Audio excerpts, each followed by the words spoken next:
अंतरिम बजट और आम बजट में क्या डिफरेंस होता है, अंतरिम बजट फरवरी में आने वाला है और इसको क्यों लाया जाता है, ये सब आपके मन में सवाल आता होगा। तो ये वीडियो बहुत इंपॉर्टेंट है आप सभी को इसके बारे में समझने के लिए कि आखिर अंतरिम बजट लाया क्यों जाता है और फिर कुछ दिनों बाद जो है आम बजट क्यों लाया जाता है और बजट है क्या, इसके बारे में तो आपको मालूम है क्योंकि घर घर की कहानी है ये बजट का बात। कभी कभी हमारे जो बुजुर्ग हैं वो कहते हैं कि बजट में हैंडल किया करो घर का काम, या कभी मोबाइल लेने जाते हैं तो दुकानदार कहता है कि आपका बजट कितना है। मतलब ये है कि ये एक एस्टिमेट करना कि मुझे इतने रुपये में इतना काम करना है। और जब भी बजट आता है अपने देश में तो इसका मतलब होता है कि मुझे कौन कौन सा फ्यूचर में काम करना है, जिस पे खर्चा कितना लगेगा और कौन कौन तरीका है या मान लीजिए सोर्स है जहां से पैसा आ सकता है, और जो काम करना है उसके लिए पैसा कहां से आएगा। मतलब पूरा का पूरा वो फाइनेंशियल डिटेल जिससे फ्यूचर में जो काम करना है उसका खर्चा कितना होगा प्रिडिक्ट करना, एस्टिमेट करना, और उस खर्चे को पूरा करने के लिए ये एस्टिमेट करना कि फलाने काम से या फलाने तरीके से ये चीज काम करके ये पैसा यहाँ पे जुटाया जाएगा। आप सभी लोग आम बजट के बारे में जानते हैं। जब आम बजट आता है तो पूरा मीडिया जो है, पूरा न्यूज़पेपर जो है, पूरा का पूरा फोकस रखता है इस बात के लिए कि आम आदमी के खाते में, मतलब कि आम आदमी के हिस्से में जो है इस बजट में क्या मिला।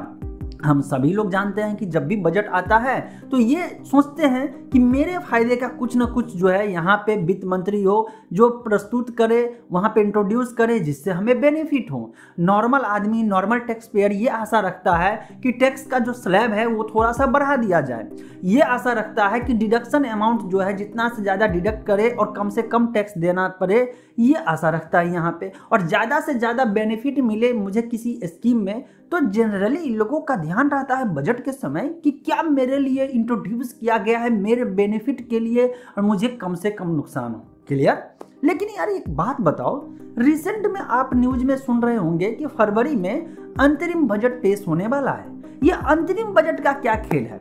देखिए सिंपल सी बात है कि बजट जो लाया जाता है वो खर्चा मेंटेन करने के लिए होता है, वहां पे पूरा डिटेल्स होता है। लेकिन जब भी अपने देश में प्राइम मिनिस्टर का इलेक्शन होता है, मतलब लोकसभा इलेक्शन होता है, तो उस समय में क्या होता है, इलेक्शन आने वाला है अप्रैल मई के समय में आने वाला है, ठीक। अब जो है और आम बजट इंट्रोड्यूस होगा जुलाई के मतलब कि राउंड फिगर में। अब ऐसे कंडीशन में इस बीच में क्या होगा, कैसे होगा मैनेज? तो इसीलिए होता यह है कि चुनावी साल में लोकसभा के समय में लोकसभा इलेक्शन से पहले जो है एक बजट पेश किया जाता है जिसको अंतरिम बजट कहते हैं, और उसका पर्पस टेम्पररी होता है कि अब आने वाला जो है इलेक्शन के बाद जो भी प्राइम मिनिस्टर मतलब जिसकी भी सरकार बनेगी और वो सरकार जो है आम बजट पेश होने से पहले कैसे मैनेज करेगा, बीच में काम काज रुक न जाए, कोई स्कीम पे किसी तरह का असर न पड़े। अब मान लीजिए कि इलेक्शन का टाइम हुआ, इलेक्शन से लेकर के और सरकार बदल गई, एक एग्जांपल लेते हैं, सरकार बदल गई। अब उस सरकार के पास पहले से कुछ डिटेल्स है नहीं, वो सरकार बनने तक फाइनल जो है कैंडिडेट जो है शपथ ग्रहण होने तक जो है उस समय में बीच में जो पूरे देश का जो खर्चा हो रहा है, पूरा जो सिस्टम चल रहा है वो जो है स्मूथली चले, कहीं पे कोई दिक्कत ना हो, तो उस पीरियड के लिए ही यहाँ पे बजट पेश किया जाता है जिसको अंतरिम बजट कहते हैं कि इतने पीरियड से लेकर के और उतने पीरियड तक के बीच में जो है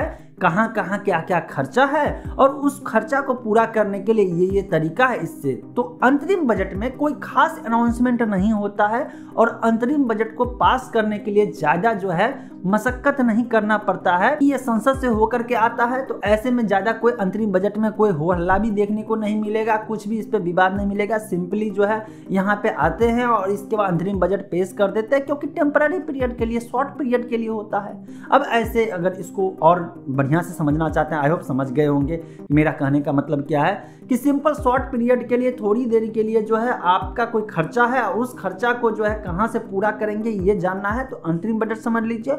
लेकिन अगर पूरे लॉन्ग टर्म के लिए, पूरे साल के लिए जब होता है तो उसमें आम बजट पेश किया जाता है। तो अंतरिम बजट के बाद फिर से एक आम बजट आएगा और वो तब आएगा जब सरकार फिर से एस्टेब्लिश हो जाएगा, मतलब नई सरकार बन जाएगी। भले ही पहले से जो सरकार है वही सरकार फिर फिर से शपथ ग्रहण ले ले, उसी का मंत्री, उसी का प्राइम मिनिस्टर, वही सरकार बना ले, उसका मुद्दा अलग है। लेकिन जो भी सरकार बनाएगा वो जो है फिर कुछ दिनों बाद जो है पूरी तैयारी करके एक आम बजट लोगों के सामने पेश करेगा। फिर से मैं क्लियर कर देता हूं, बजट सभी लोगों के लिए इंपॉर्टेंट है, भले ही वो देश के लिए हो, भले ही वो राज्य लेवल पे हो, भले ही वो आपके जो है घर के लेवल पे हो, भले ही आपका वो पर्सनल लेवल पे हो। जो भी काम करिए बजट को जो है पूरा सा रिकॉर्ड मेंटेन करके करिए। अगर पर्सनल लेवल पे उतारने की बात है, अपने ज़िंदगी में बजट का इंपॉर्टेंस देखना है कि ये कितना ज़्यादा इंपॉर्टेंट है, मतलब कि कितना ज़्यादा वैल्यू रखता है आपके लाइफ में, तो आप एक बैलेंस शीट टाइप का जो है कुछ सीट बनाइए जिसमें आप अपना एक्सपेंस लिखिए और उस एक्सपेंस को पूरा करने के लिए होता है ना कि आपके एक टाइम पीरियड के लिए, ड्यूरेशन के लिए जो है आपको ये टारगेट रखना है कि मुझे ये काम करना है और इस काम के लिए इतने इतने पैसे खर्च होंगे, राइट। अब फिर से उसको देखिए कि ये पैसा खर्च जो होगा ये पैसा आएगा कहाँ से। अगर वो पैसा आने का सोर्स जो है आपको मालूम हो जाएगा तो फिर आप टेंशन फ्री हो जाएंगे। हो सकता है कोई ऐसा काम हो जिसके लिए आपके पास इनकम का जरिया कम हो, तो ऐसे में लोग बोरो करते हैं, कर्ज भी लेते हैं। तो ये देखना पड़ता है कि जो कर्ज ले रहे हैं वो कर्ज सही काम के लिए ले रहे हैं या नहीं ले रहे हैं, गलत काम के लिए तो नहीं ले रहे हैं। कोई स्कीम है, कोई काम है, घर के ही पर्सनल काम के लिए कभी कभी लेना पड़ता है, कभी कभी जो है अगर बजट नहीं रहता है तो लोग को पता नहीं होता है और खर्चा बढ़ते चला जाता है। और उस खर्चा को जो है हैंडल करने के लिए, मैनेज करने के लिए, कवर अप करने के लिए जो है लोग बेवजह जो है कर्ज ले लेते हैं। जब कर्ज के दबाव में पड़ जाते हैं तो फिर वहीं से उसका डाउनफॉल शुरू हो जाता है, उसको जो है मेंटली जो है प्रेशर बन जाता है, मानसिक जो है वो तनाव में रहना शुरू होता है। फिर जो है मानसिक तनाव के कारण डिसीजन सही से नहीं ले पाता है और जब डिसीजन सही से नहीं लेता है तो अगला स्टेप जो और उससे जो है बद से बदतर होते चला जाता है। और इसके बाद वो समाज में या कहीं पे भी सुनने को मिलता होगा फलाने आदमी का जो है स्तर गिर गया है, डाउनफॉल हो गया है, वो जो है बहुत खराब कंडीशन में चला गया है। तो ये सब के पीछे यही है। तो मेरा तो ये मानना है कि पर्सनल लेवल पे भी हमेशा बजट बना के चलिए और आपको घर के लेवल पे अगर आप पूरे फैमिली में है तो वहाँ पे भी कोई भी काम करिए जो बजट में किया करिए, रिटेन में किया करिए। आपका ये क्या ओपिनियन है? और दूसरी बात, अंतरिम बजट में जो है आप क्या क्या उम्मीद कर सकते हैं नीचे कमेंट सेक्शन में जरूर लिखिए। वीडियो अगर अच्छा लगे ना, पर्सनल लेवल बजट की बात मैं कर रहा हूँ, तो लोगों के साथ शेयर करके उनको जानकारी बढ़ाइए।